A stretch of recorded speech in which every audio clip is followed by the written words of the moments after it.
Oke, Assalamualaikum warahmatullahi wabarakatuh. Waalaikumsalam warahmatullahi wabarakatuh. Selamat malam teman-teman yang terhormat Profesor Ismoyowati selaku dosen pengampu mata kuliah Ilmu Ternak Unggas dan seluruh teman-teman yang kami banggakan dan kami sayangi. Di sini kami dari kelompok E akan membawakan SK4 dengan judul Pengaruh Kondisi Mikrolimet Inkubator terhadap Keberhasilan Penetasan. Dengan anggota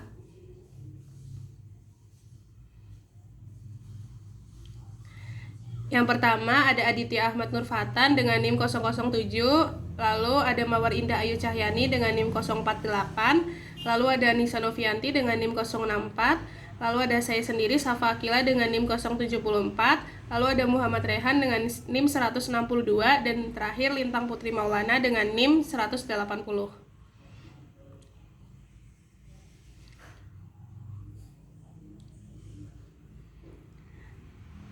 Selanjutnya, kami dari kelompok E akan membawakan SK4 dan akan melakukan pembahasan. Yang pertama yaitu faktor lingkungan di dalam inkubator dan apa saja yang menentukan keberhasilan penetasan. Yang kedua, mengapa penetasan pada mesin tetas 1 hasilnya lebih rendah dibandingkan dengan mesin tetas 2. Yang ketiga, mengapa induk dan telur yang dihasilkan berpengaruh terhadap keberhasilan penetasan.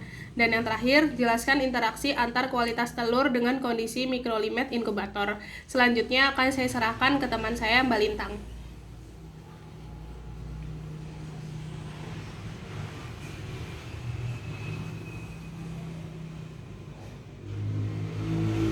Oke, selanjutnya ada faktor lingkungan di dalam inkubator. Apa saja yang menentukan keberhasilan penetasan?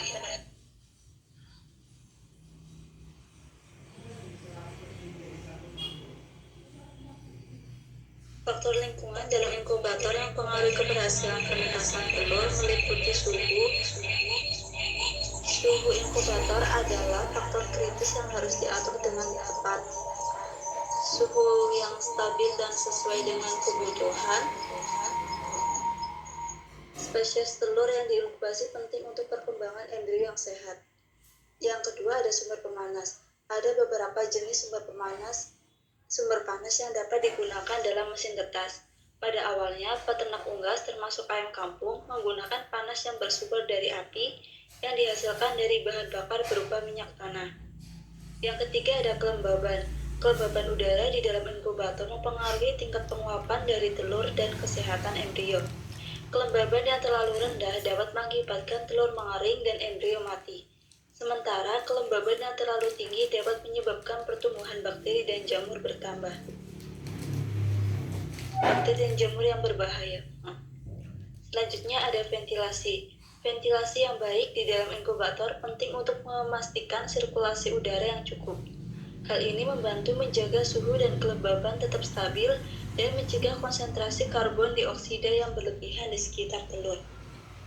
Yang kelima ada rotasi telur.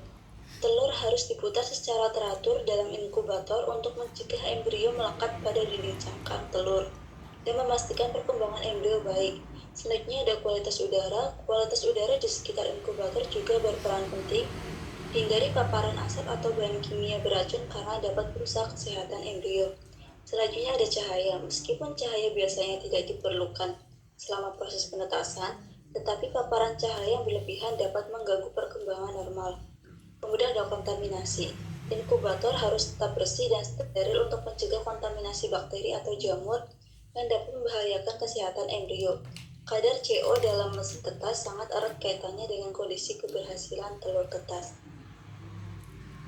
Selanjutnya akan dibacakan oleh teman saya, Nisa Novianti.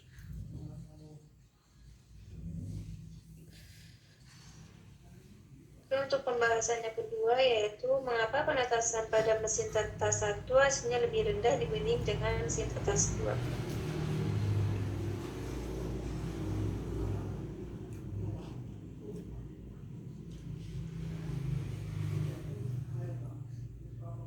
Next.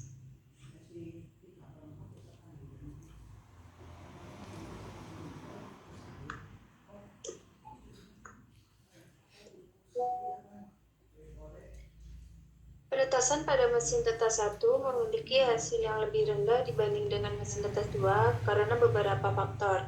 Nah, yang Yang pertama itu ada usia induk. Telur yang ditetaskan pada mesin tetas 1 berasal dari induk yang berumur 24-30 minggu. Sedangkan telur pada mesin tetas 2 berasal dari induk yang kedua yaitu berumur 32-40 minggu.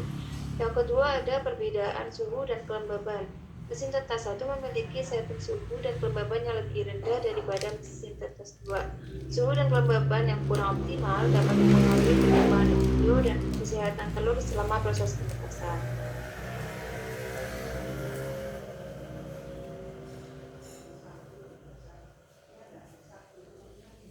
Yang ketiga ada kematian embrio. Kematian embrio yang lebih tinggi pada tetas 1 itu 70% dapat mengindikasikan adanya masalah dalam lingkungan penetasan seperti suhu yang tidak stabil. Yang keempat ada daya tetas. Mesin tetas 2 memiliki daya tetas yang lebih tinggi yaitu 95% dibanding dengan mesin tetas 1 yaitu 85%. Ini menunjukkan bahwa mesin tetas 2 lebih efisien. Yang kelima, jumlah dan performa anak ayam. Mesin tetas 2 menghasilkan jumlah dan performa anak ayam yang lebih baik daripada mesin tetas 1 terlihat dari persentase grade out yang lebih rendah pada mesin tetas 2. Selanjutnya diberikan oleh Fatan.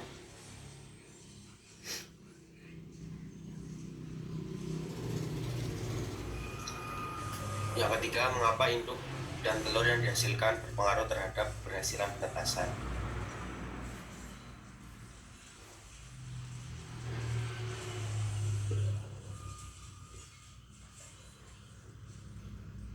Induk dan telur yang dihasilkan mempengaruhi keberhasilan penetasan karena keduanya memiliki peran penting dalam proses reproduksi dan perkembangan embrio. Berikut adalah beberapa alasan mengapa induk dan telur berpengaruh. Yang pertama, kualitas genetik. Induk yang berkualitas secara genetik cenderung menghasilkan telur yang berkualitas juga. Telur yang berasal dari induk dengan genetik yang baik memiliki potensi untuk menghasilkan embrio yang sehat dan kuat.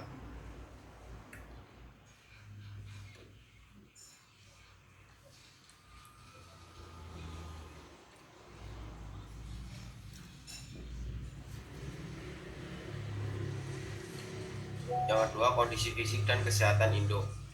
Kondisi fisik dan kesehatan induk memiliki dampak langsung pada kualitas telur yang dihasilkan. Induk yang sehat dan mendapatkan asupan nutrisi yang baik cenderung menghasilkan telur yang lebih baik dalam hal ukuran, kepadatan, dan kekuatan kerangka.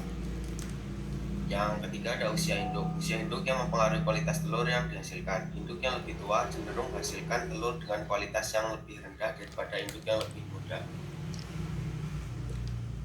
Next. Selanjutnya akan dilanjutkan teman saya yaitu Mawar. Yang selanjutnya itu ada kondisi telur. Telur yang dihasilkan oleh induk itu harus dalam kondisi yang baik untuk menetas dengan sukses. Telur yang cacat atau terkontaminasi itu dapat menghambat perkembangan embrio atau menyebabkan kematian embrio selama proses penetasan. Kemudian yang selanjutnya itu ada lingkungan penetasan. Kualitas telur itu juga dapat dipengaruhi oleh lingkungan di sekitar induk, seperti ketersediaan nutrisi, stres, dan kesejahteraan secara keseluruhan. Induk yang mendapatkan perawatan yang baik dan lingkungan yang sesuai itu cenderung menghasilkan telur yang lebih berkualitas. Next.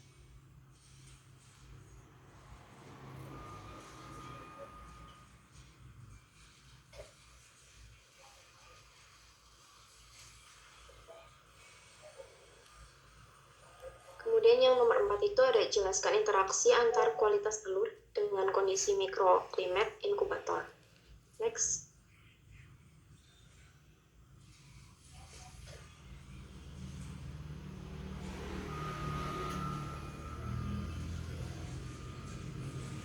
Interaksi antara kualitas telur dan kondisi mikroklimat dalam inkubator itu sangat penting untuk mempengaruhi keseluruhan proses penetasan telur. Berikut adalah interaksi antar kualitas telur dengan kondisi mikroklimat inkubator. Yang pertama itu ada suhu. Suhu inkubator itu sangat mempengaruhi perkembangan embrio dalam telur. Suhu yang stabil dan sesuai dengan kebutuhan spesifik setiap jenis telur itu akan memastikan pertumbuhannya optimal. Kemudian ada kelembapan. Kelembapan adalah faktor penting lainnya yang mempengaruhi penetasan telur. Telur yang berkualitas baik itu cenderung memiliki kulit yang lebih tebal dan padat, yang dapat membantu mempertahankan kelembapan yang tepat di sekitar embrio. Kemudian ada ventilasi. Ventilasi yang baik dalam inkubator itu penting untuk memastikan sirkulasi udara yang baik. yang dapat mempengaruhi distribusi suhu dan kelembapan di sekitar telur. Kemudian, yang selanjutnya itu ada kualitas telur awal. Kualitas telur itu saat dimasukkan ke dalam inkubator juga berperan penting.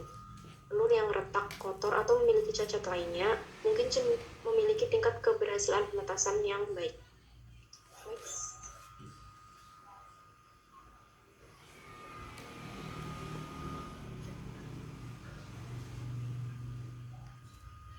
Kembalikan ke moderator, Syafa.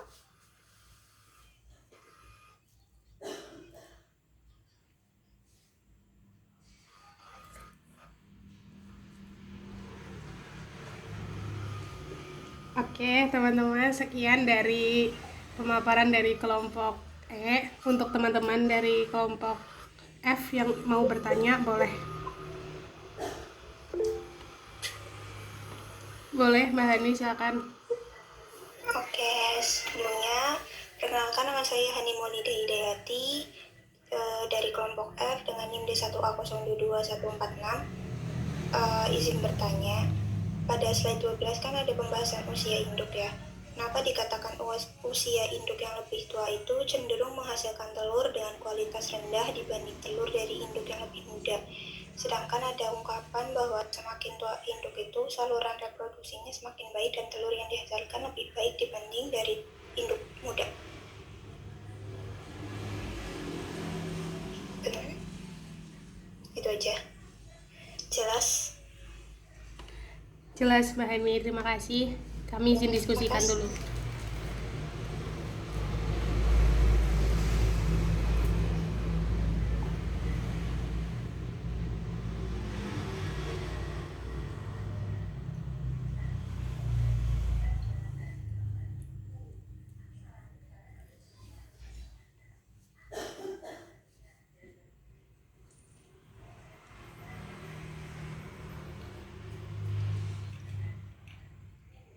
Oke, baik, saya akan menjawab pertanyaan dari Mbak Hani. Ada beberapa alasan mengapa induk yang lebih tua mungkin menghasilkan telur dengan kualitas yang lebih rendah. Yang pertama itu ada kualitas sel telur. Seiring bertambahnya usia, kualitas sel telur cenderung menurun. Ini bisa menyebabkan peningkatan risiko kelainan genetik dan kualitas embrion yang lebih rendah. Terus yang kedua itu ada kesehatan reproduksi. Organ reproduksi induk yang lebih tua mungkin mengalami penurunan fungsi seiring waktu.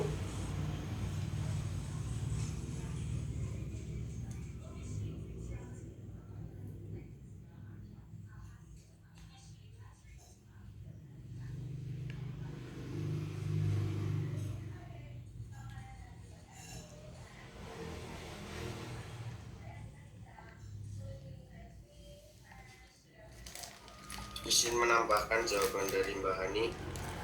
Tadi kan yang pertama ada kualitas sel telur, yang kedua ada kesehatan reproduksi. Organ reproduksi induk yang lebih tua mungkin mengalami penurunan fungsi seiring waktu. Hal ini bisa mengakibatkan produksi telur yang kurang optimal dari segi kualitas dan jumlah. Selanjutnya ada stres dan penyakit. Induk yang lebih tua cenderung lebih rentan terhadap stres dan penyakit yang bisa mempengaruhi kesehatan keseluruhan dan kualitas telur yang dihasilkan. Gimana, apakah menjawab, Mbak? Oke, menjawab kok. Terima kasih sebelumnya. Oke, sama-sama. Saya kembalikan ke moderator. Baik, apakah kelompok F sudah cukup atau masih ada pertanyaan? Cukup. Baik, kalau begitu saya selaku moderator mewakili teman-teman seluruh kelompok E mengucapkan banyak terima kasih kepada teman-teman yang telah memperhatikan pemaparan materi. Akhirul kata saya sampaikan terima kasih. Wabillahi taufiq wal hidayah. Wassalamualaikum warahmatullahi wabarakatuh. Waalaikumsalam warahmatullahi wabarakatuh.